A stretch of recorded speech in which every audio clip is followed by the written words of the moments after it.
Yes, beta. So you have sent me this question. There are certain parts to this question that you need to understand first before you can start solving it.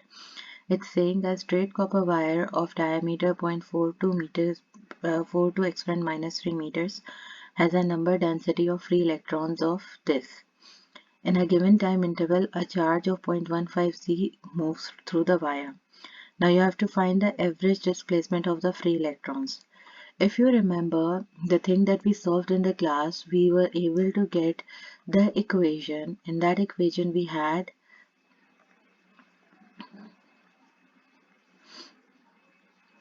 I is equals to NaVe. Now in this equation, I is basically charge over time equals to N is the charge density, A is the area, into E is there, but V can be written as the distance covered by the electrons over time. So this time and this time is same, so we can actually cancel them out and I can get Q is equals to charge density A into E into L. Now when you look at this Q, N, A, E, L, only this L is unknown and this is the one thing that you need to find out.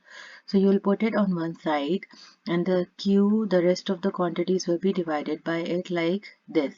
Now the value of Q is given 0.15 over charge density is given what is the charge density? It is 8.5 exponent 28.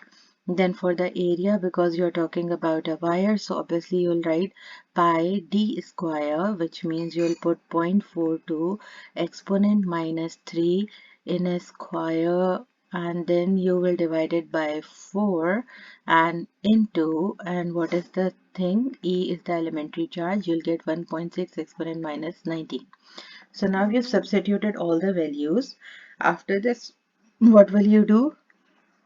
You will find by solving all the numbers, the number in the denominator would be 1884.5.2 and the length would be 7.9 exponent 7.9 exponent minus 5 and that would be 8.0 exponent minus 5 meters. So this is your option C.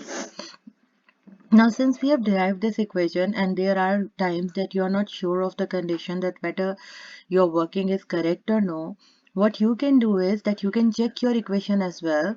How would you check it? You can check the homogeneity of the equation. What is the homogeneity? Homogeneity means that you can check that whether the left hand side units are equals to right hand side units. As the equation that you have derived, L is equals to Q over NA E, you know that the unit of length is meter. So you should check when you solve this side, do you get the same units? So Q over NAE equals to the unit of Q is coulombs. N is what? Meters per Q, which means meters minus 3. A is meter square and then E is again a charge, so that's why the unit is coulomb. Coulomb and coulomb will be cancelled.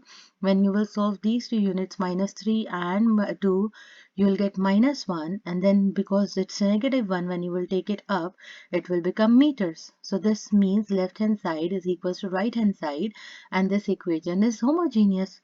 So this means your working is correct and your answer is correct.